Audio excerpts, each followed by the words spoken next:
Angus is the multi-awards finalist author of Threading the Labyrinth and co-author of Spec Fic for Newbies.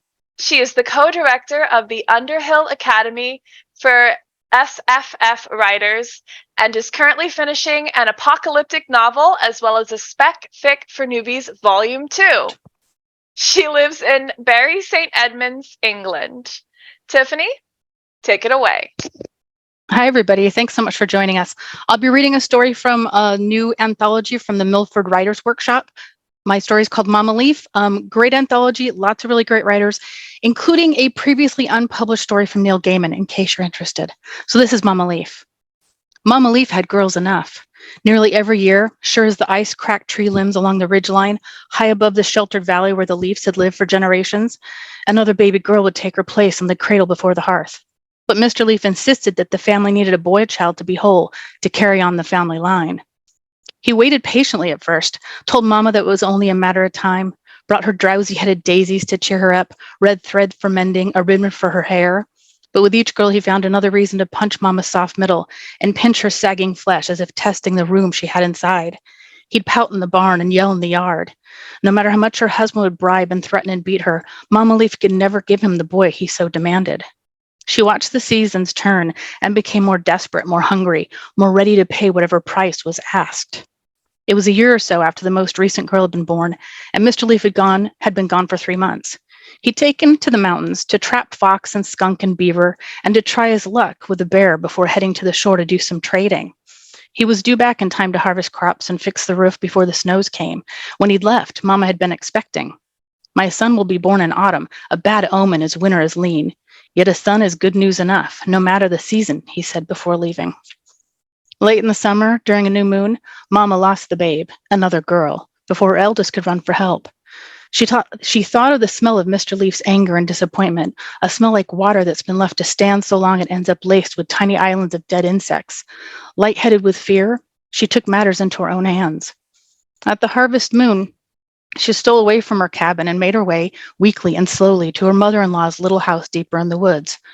Old Mother Leaf was nearly as tall as her son, wiry where he was thick, light where he was dark, and carried an axe instead of a rifle. The old woman's husband had died decades before, and she and Mr. Leaf had survived on what they could get from the forest and scratch out of the small holding around her old cabin. Mr. Leaf had tried to convince his mother to come and live with him in the bigger house, but she couldn't be budged.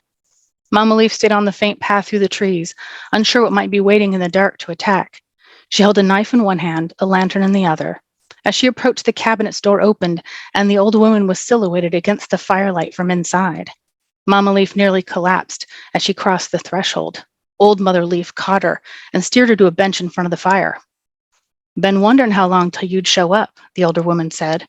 Mama Leaf never knew how to approach her mother-in-law, who was always watching, always doing sums in her head, and shared her observations when it benefited her.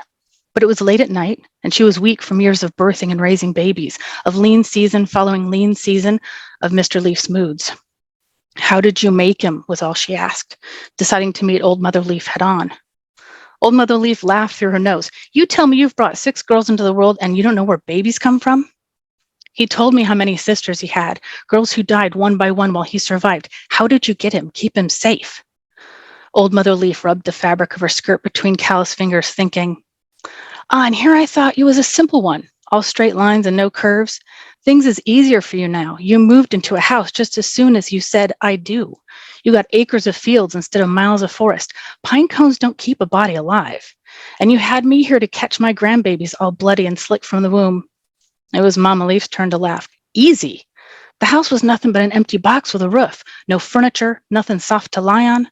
My girls can cook and clean, but they can't be hooked up to the plow, and I should know. It's back-breaking work compared to skinning rabbits and deer, and catching babies is easier than pushing them out." The old woman laughed at that. "Was old Mr. Leaf a hard man?" Mama Leaf asked, already knowing the answer. "Course he was hard, ain't they all? What they lack in smarts they make up for in fists." Mama Leaf stared into the fire, feeling the emptiness inside her fill with dread. He would be home soon, and what would she have this time to keep him from taking his frustration out on her? "I have to give him a boy," she said. "I'll do anything," she whispered. "Ah, girl, don't promise what you can't pay." Old Mother Leaf was a hard woman, but hard in a way different from her son. Mama Leaf wasn't sure how to navigate the conversation, so she slipped a satchel from her shoulder and held it out to the older woman. Here, she said, is this enough? The satchel contained some flour, a bowl of butter, a couple of handfuls of oats, 6 fresh apples, and dried garlic. Old Mother Leaf shook her head at the sad offer. My boy already keeps me in food, and this, she waved her hand at the meager offering laid on the table. This ain't enough. Payment for what you want don't require things. What did you pay? Mama Leaf asked, hoping for a direct answer. For Old Mother Leaf to be straight lines and no curves for once. Having a boy takes it out of you over and over again. He won't never be content. We'll always want more. We'll demand all of you if you offer it. Mama Leaf thought of Mr. Leaf and knew that her mother-in-law spoke the truth. But couldn't she survive a small boy, at least until he was big enough to have a wife of his own? The trade would be temporary, she was sure.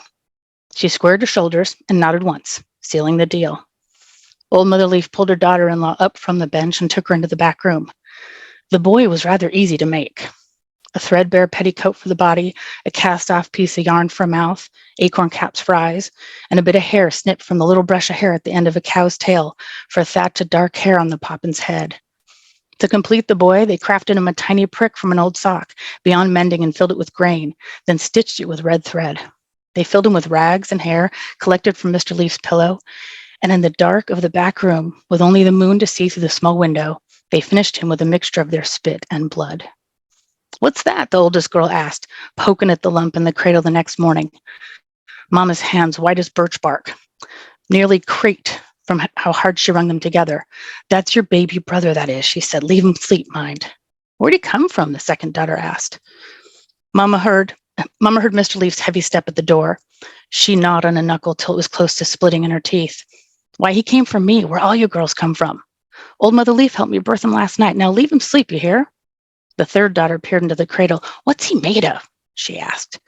Mom imagined her husband on the other side of the door, brushing the worst of the dirt and mud from his coat before coming in. He's a boy. He's made of what's best in me. Now leave him sleep, I say. Mr. Leaf clumped into the cabin, shook his coat out, and looked first at his wife, then at his daughters, lined up like fence posts in front of the table, and finally at the cradle. He recognized his son at once. Mama relaxed. The girls turned away to play, and Mr. Leaf filled his pipe and waited on supper and spoke softly and slowly in the sleeping baby's presence. Mama Leaf felt herself relax a bit, able to breathe and to know that she had done enough this time. So I will be offering PDFs of this. Unfortunately, it's difficult to ship from where I am, so you can get a copy of this in the US. It is available online. And I'm losing my voice now. Thank you very much.